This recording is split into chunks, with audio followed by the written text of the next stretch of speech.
Okay, class, it's social studies time.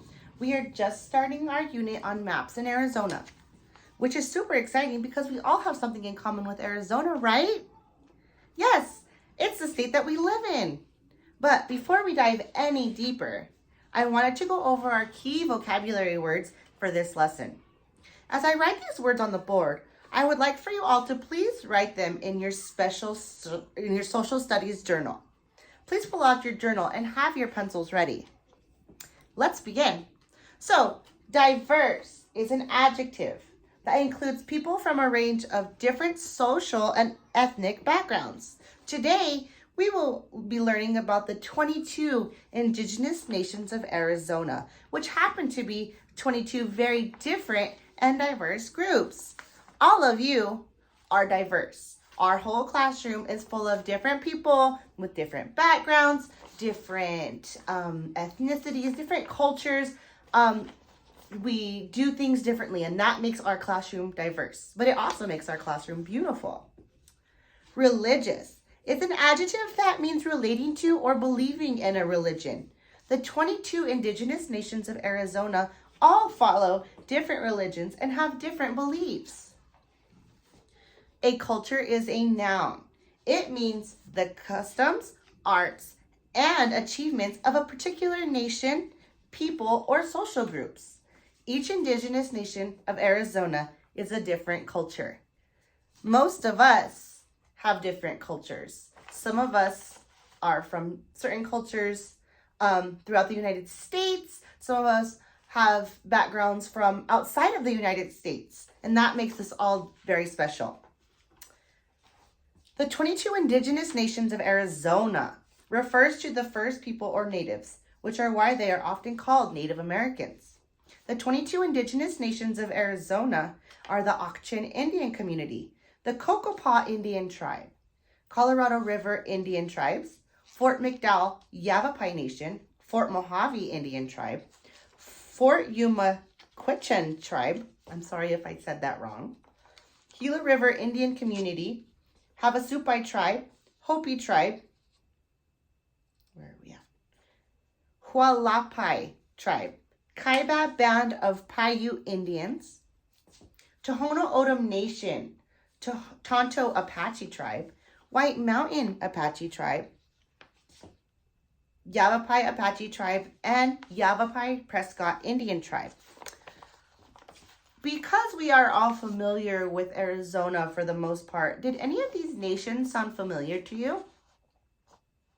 The San Carlos tribe? Yeah, that's because when we are driving to Phoenix from here in Morenci, we actually drive through the San Carlos Apache Reservation. So that's probably why that sounds familiar to you. Yes, it's right before Globe. For our activity today, I will have you locate, describe, and label an Arizona state handout. Does anyone know what locate means? Yes, it means to find. Good job. How about describe? Almost, yeah. It means to tell about something. And label. Yes, label can mean to describe as well. But in this case, what we're doing today, when you label, I would like for you to tag it on your paper.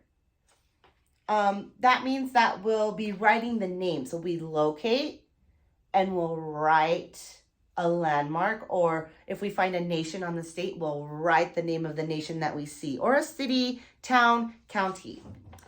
So I need you to keep your pencils and journals out, please. I have mentioned that we live in the state of Arizona. Have you ever seen a map of our state? Yep, keep the answers inside your head. Think of a time that you or someone that you have ever, that you know, has ever had to use a map. I use maps often, especially when I'm in a city or a town that I don't know. That way, I know where I'm going. So think about it. Why are maps useful? I am setting our timer for 5 minutes. Use this time to write about a time that you have had to use a map or a time that you might need to use a map. I will then provide a large map of Arizona containing its 22 indigenous nations, cities, landmarks, and counties on the smartboard.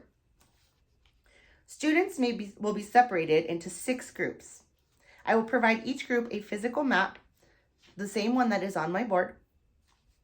I will ask students to recall something they find familiar on the map and share it with the group. I will then ask students to raise their hands, and I will call on one student from each group to share something familiar about the map. After the students have discussed the familiarities of the Arizona map, I will pull up a National Geographic link on our smartboard. Students will then be able to see a slideshow with photos of Arizona landmarks, photos of traditions of the indigenous nations of Arizona, and other photos related to Arizona as well, such as like our state board or different landscapes throughout Arizona. We will talk about the 22 indigenous nations of Arizona, and students will discuss what they know about these nations with their group. Each student will then be provided a piece of paper with the large shape of Arizona on it. They will be asked to pull out their boxes that contain their colored pencils, regular pencils, scissors, or crayons. And I will give detailed instructions about how I want the students to label the locations of only 3 indigenous tribes, 2 major landmarks, 2 counties, and 4 cities by writing and drawing pictures.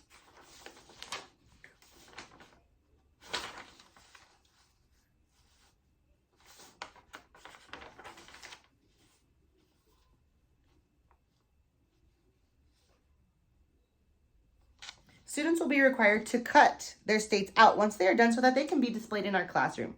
While my students are working, I will play Navajo flute music over the speaker.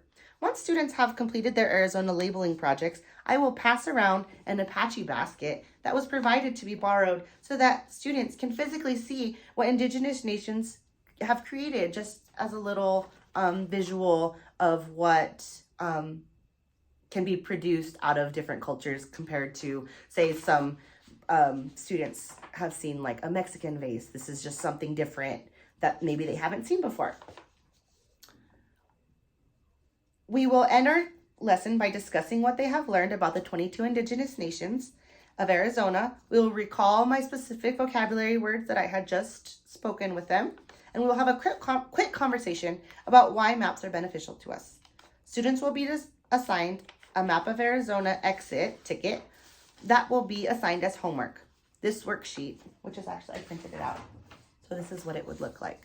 And then it has them labeling different parts of the map of Arizona, just different landmarks and cities and rivers. So that's really neat, and it gets them familiarized with what a different type of map looks like, because my map, I didn't have them include rivers. So I will assess the students' knowledge on their content by grading their homework. I feel like that's a good way, if this is an hour lesson and I don't have time to assess. I think that taking homework home and me checking back and seeing what maybe we need to work on for the next day or next lesson, that way we can incorporate that so that they understand. For ELL differentiation, I might request them to draw a picture of a time that they have used a map rather than having them write the words in their journal at the beginning of the lesson.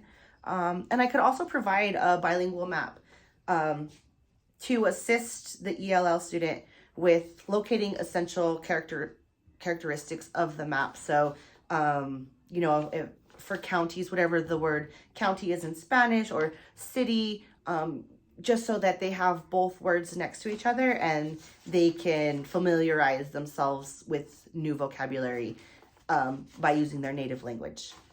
So that is all. Thank you.